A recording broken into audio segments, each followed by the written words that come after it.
How serious is Britain's illegal drugs habit? Well, according to the evidence, it's very serious. Crack cocaine use has skyrocketed as the drug has appeared to become more acceptable and even fashionable, according to a government review. Sales of crack cocaine are said to have risen. Children are being hospitalised with drug-related problems, and billions of pounds are being earned by the illegal drugs trade. In fact, the UK has the highest number of young users in Europe. Britain's cocaine market is dominated by the ruthless Albanian mafia, taking over the UK drugs market across the last 30 years.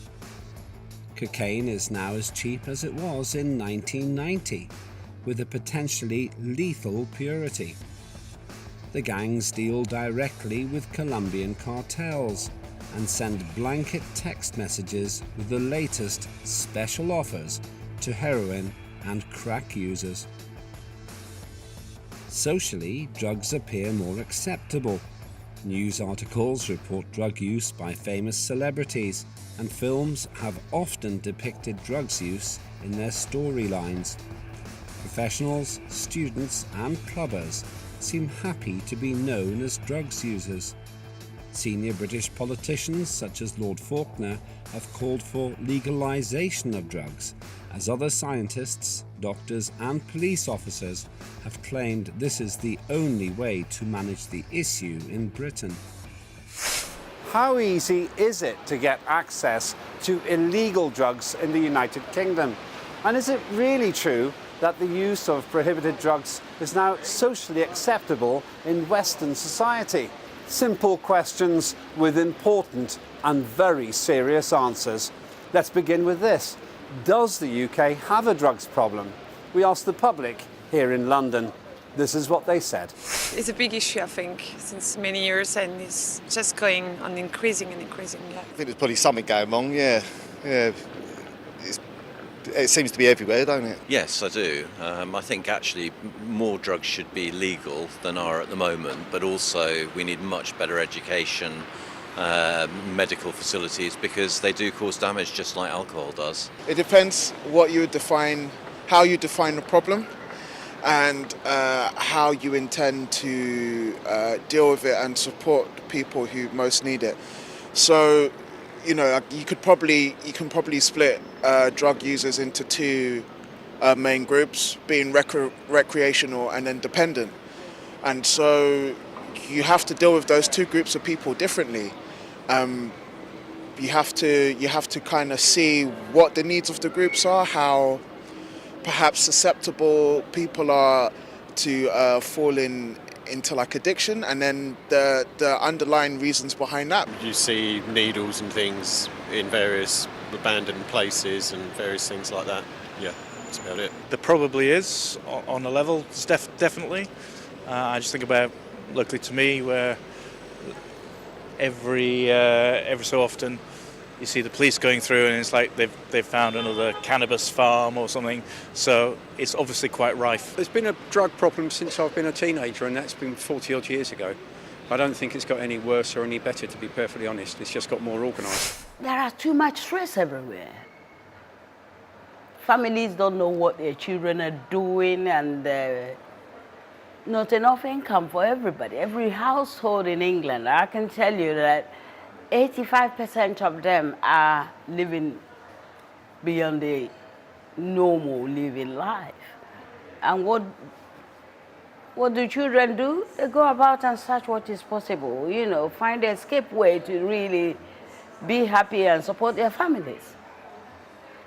So I think there's a big issue, and it's global now, but I think it's worse in Brixton from what I'm seeing, the killing that goes on everywhere. So what do? There must be something that has to be done to eradicate this situation. It's not a question of we're doing something about it. What are they actually doing? And if they're doing something, is it working? I think the UK has always had a problem with drugs, but I think in the last 20, 30 years, the drug scene in the United Kingdom has exploded. And now it's like you have people from all walks of life using drugs. It's very much normalised. You have your rich kind of upper class people, if you like, have their more expensive drugs, but people take drugs across the board. And it's good, you know, like it means more business for us. You know, a lot of us have whole families that have been making a living out of this for a long time. It's definitely exploded, definitely exploded. And I think, you know, governments know they know it's exploded as well. They know what's going on. But there's a lot of drugs in the streets now. Anywhere, you can find them anywhere, any street corner, any neighbourhood, any part of Britain. It's not hard to get whatever you want to get on the street. Like, everybody knows someone who knows someone that can get you what you need. They've been operating for decades, but in truth, how powerful are the drugs gangs? We asked the public here in London. Yes, definitely. And I don't know, but it seems that it must be protected somehow, because it's, like I said, it's just increasing years after years, and the crime scene are everywhere now in London, so it's scary. Well, I should imagine they're quite organised. They all seem to do quite well for themselves, so I assume there's big bosses about somewhere that are getting the money and organising it all, yeah. Well, I don't know. I don't have any practical experience of it, but my understanding is that organised crime takes a very major part of drug supply in this country. It's one of the arguments for legalisation is to control that and take it out of the hands of criminals. But clearly there's downsides to making them more freely available, particularly to young people. They're able to get the product in. They're able to pay people to bring the product in through various means. They're able to protect their product and supply their product. So for the general, the general sort of citizen on the street, or maybe even a lower end worker in like a gang or something, do they have a lot of power? No. And I would say you have to target further up and see how they're getting in, what their supply lines are. Well, if you just look back at history, there's always been dealings under the table, so that wouldn't surprise me at all. But I think police resources are very much stretched these days, partly due to austerity, partly due to the current climate here in the UK. So obviously that's going to have a knock-on impact that those police instead can't be on sort of more outreach programs, stopping it at source as opposed to combating it on the other end. Very powerful, I would suggest. They control a lot of the crime. One way or another, either users or supplying. They have to be very powerful. They are powerful because they've got the power. They don't care what they do. They have the right to influence people and make them feel this is the only way out. Something that shifts people's mind and, make life uncomfortable for people. I think that thing is so powerful, and I know it is powerful. And something got to be done about it. This is a serious problem for this community, for the whole of Europe, really. And I get fed up of people saying they're doing something and they're doing absolutely nothing. It's massively powerful. As I said before, like, you've seen it explode over the last few decades. So you can make a lot of money. You might not believe me, but people make a lot of money. I'm not even one of the top people. I must have made a few $100,000 over a few years, tax-free. I'd say close to 300 grand over a 7-8 year period. Just doing it nice and steady, not being too greedy, not even delving into all the areas I could do. Because the more money you make, the more tricky it gets. But yeah, you can make a lot of money. People make an ordinary living out of it. So yeah, a few $100,000 over a few years, but this isn't really a big deal, to be honest with you. This is nothing. Some people can make in a month what you're going to earn in a year. Even less than that, depending on what they're selling. You'd be surprised how much money people make. It's claimed that buying drugs is as easy as getting a pizza in Britain. But is that true? We invited the public to share their impression of the availability of illegal drugs. I think it's because it's been in everyone's life, an easy and normal things to do when it shouldn't. Probably. I'd say so. It's everywhere, isn't it? You can always find it if you need it, I suppose. But I wouldn't know where, but you could find it if you needed it. I think it probably is, yes. Why wouldn't it? easier to organise. You can get, encryption apps that scramble your messages so people can't, access them after they've been sent. So it's not a surprise. I've had friends of friends who have been out for an evening and they've sent a text and gone out and gone around the corner and picked something up and come back, and I think if you know where to find it, it's everywhere. I would call that a very worrying trend. The invention of smartphones and WhatsApp and private messaging, it's so much harder to track and keep tabs on these sort of things, so you don't know what your children are up to these days because they're all on the smartphone, so they could be, as you say, they could be ordering drugs. You just don't know. How are you going to control it? That's the point. With the social media and everything else, it's going to be very easy. I'm not saying I condone it by any stretch of the imagination, but you can go on any street corner and you can see it. It's sold locally where I'm at home. So I don't know how you're going to control it. Policing is not necessarily, enforcement's not necessarily the answer, because all you're doing is picking off the guys who are just pushing it on the street. You want to go above that. It is. It's everywhere.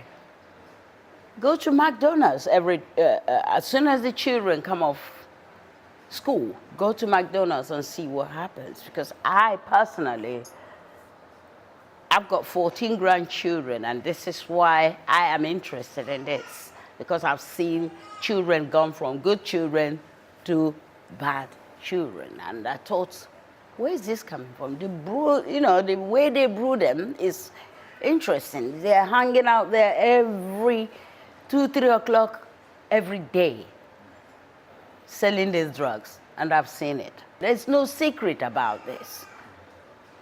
They need something to eat. The dealer is hanging around. Oh, well, if you want to eat something, yeah, I can buy you something. Then they buy them something, and the next day the same thing, the next day the same thing. When they tell them to do something, obviously they're gonna do it. But if parents, this is where I come in, if parents look after their children with love and give them clear instruction of what to do, they will come home. If mother is sitting at home, waiting for kids to come to give them a little bit of treat afternoon, find out more about their day, I think it would be okay. But parents are so stressed. They are at work 24/7, trying to make ends meet, pay their bills. What time have they got to watch when their children come home? It's easy to get drugs as it is to get your weekly shopping. Sometimes it's easier because actually shops where you get your groceries from, those shops close. What you've had is with people can communicate easier now, so there's more and more people doing it. So these services are now 24/7. Everybody knows someone who knows somebody. It's not that hard. There's certain neighbourhoods, if you can just walk around and just ask people and you'll get what you need. There are certain hotspots that people just know you can go there anytime and get what you want. And those spots become well known, and it just becomes a normal part of people's lives, to be honest with you. Mobiles, and especially when you've got your youngers like running around for you, you can basically control an entire operation from your phone. And also because of encrypted messaging, you can now communicate and they can't see what you're doing. And this is the reality. Like they know how to operate outside of the law. And they're using these technologies to basically run an entire business from their phone. And if they're smart, they can do it in a way that's not traceable. It's never been easier before to make money. Never been easier. Let's consider the figures. It is estimated that UK sales of the drug crack cocaine rose by more than 8% in 5 years due to use by new user groups. Access is also on the increase. Cocaine production in South America has hit record levels, up 31% since 2016. Britain's cocaine market is now estimated at £5 billion per year, all of it obviously illegal. And this is reflected in deaths. According to the Office of National Statistics, the number of cocaine-related fatalities between 1993 and 2017 increased by over 3,800%. The next question we ask the public is, have drugs become socially accepted in Western countries? it's like a non-official thing, but everyone does, and everyone is accepting that. I think it's very shocking. I think it's everywhere now. It's not just in England, but it became a massive issue in London. Yeah, I think people don't hide it as much as they probably would have done, like smoking and whatever. You know, you can always see it or smell it somewhere, can't you? Well, I think it depends on what you define as drugs. I mean, so obviously alcohol's been hugely socially acceptable. In fact, not only acceptable, but encouraged for years and centuries. Do I think other drugs have become more socially acceptable over the last 40 years since I've been an adult? Maybe a bit, but not much more. I think, yeah, for sure they're becoming more socially acceptable. I'm not sure how much of that, again, is like a societal thing, because maybe, people are not so much kind of like drugs are bad because of, they don't have that kind of saying, maybe moral sort of structure that, society isn't as religious as it was. I think they are. I'm not quite sure why. Whether it's because the celebrities do them, whether it's just because more people seem to be doing them. Maybe people aren't afraid to say that they are doing them. I don't know, but it does seem to be. I think there's less of a stigma around it. There's almost a sense of, look at me, I'm doing this. It's that's what I think. I think the social stigma has definitely changed, and it's much more open than certainly was 15, 20 years ago. Whether that's a good thing is certainly debatable, but I would say providing it's done in a constructive way and taking it out of the hands of the illegal hands and into safe hands, like your local GP, for instance, that would be, in my mind, a more sensible approach. Is alcohol more socially acceptable? It's the same type of thing. Well, it's all over the place, and nothing is being done about it, so it's acceptable. It's easy to get. People are not bothered about what the consequences of it. So, since I would assume they've normalized it now, and therefore killing is rampant, crime is rampant, everything, people do what they want to do. I felt the government should concentrate more on the younger generation by educating them better, looking for those people who have got the idea to really actually give them a way of help them to really find their own purpose rather than mixing up unduly with all these boys all over the place. It's become socially acceptable because there's more drugs around. So because there's more drugs around, it's become more and more normalised. But it's a mixture of things. So there's more of it around generally. But also, like drug use has always been popularised in sort of film, in like everywhere you look. So, and because people are able to move around quicker, communicate quicker, and kids sort of see, like young people see it at an earlier age now than ever before. And you've also got a generation of kids in this country who, a lot of them, they've grown up having parents that are like on certain drugs. Like it's quite normal to a lot of kids. They've grown up in like drug dealing households, or they've seen like generations of people using them. And so we come to a central question. Would legalising drugs do more harm than good? Here's what the public thought. I think it depends on which drugs we're talking about, because I think cannabis should be legalized. But all the other drugs, especially, I don't know the rank, but I think the drug 2 or 3, serious drug with addiction, certain addiction should be not authorized now. Doing a legislation is just increasing the number of people, I guess, I don't know, using it. Oh, we're going to be good to you'll get your tax money and people can sit there and do it without worrying, couldn't they? Especially the cannabis, anyway, I'd say.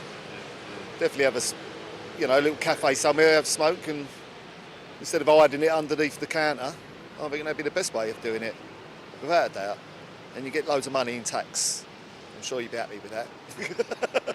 Depends on how it's done, but I think, yes, many drugs should be legalised, but there needs to be a great deal of social discussion around how it's done before it's done. Yes, I think legalisation does hold you know, it holds promise. Just like with tobacco, just like with alcohol, you just have to do it well, and you have to do it properly, and you have to ensure that the revenue gets to where it needs to get to, and you know, try and ensure that you know, these companies then don't somehow obtain like preferential treatment, you know, through other means and kind of things. But I think it's something we should definitely look at. It's a tricky thing because it means different things to different people, and everyone's got their own sort of, if they actually you use anything to a point where it becomes an issue, I think they've got their own sort of demons inside them to try and sort out, and I'm not sure if legalising or not legalising that is going to help it. I think it's definitely got some merit. Certainly, I wouldn't say for all drugs, but certainly maybe some of the more less harmful recreation drugs. I mean, we can all go to the pub and have a pint without any problem, and the government will take a good chunk of tax for that. So it works for alcohol. Yeah, why not spread it out to some of the other drugs, providing it's done in a safe and secure way? Could be, because then there's no need for the criminal gangs. Tax revenue again, but whether you want to see a government actually condoning the use of drugs, who knows? But they condone the use of alcohol, they condone the use of cigarettes. So they all kill you. Well, what's the point of legalizing them?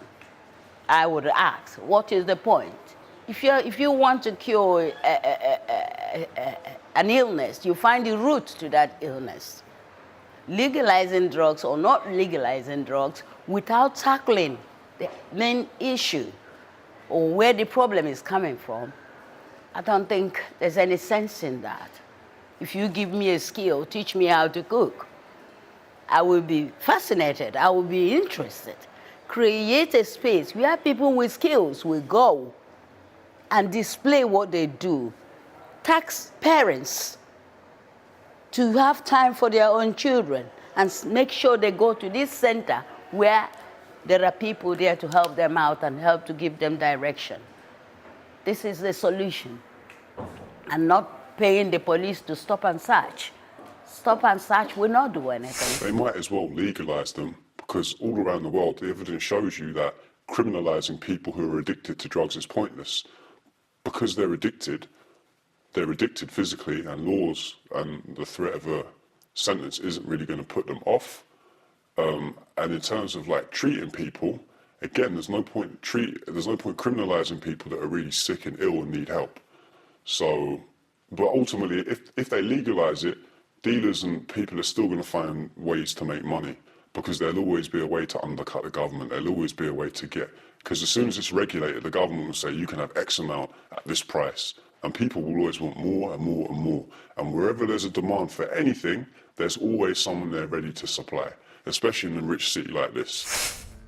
Drug use in the United Kingdom has been described as a national crisis, with children as young as 9 hospitalised because of cannabis use. Yet, despite drug gangs controlling some streets, the drug culture seems to have become more socially acceptable. Some even argue the war on drugs is lost in popular culture and social media, with calls by some politicians for legalisation as the only feasible solution. Getting illegal drugs in the UK has been described as being as easy and quick as getting a pizza. New user groups have made it more socially acceptable, with fewer police on the streets adding to the problem. Whatever the way forward, in 2019 in Britain, illegal drugs use continues to involve millions of people and billions of pounds, with Britain high on drugs and low on solutions.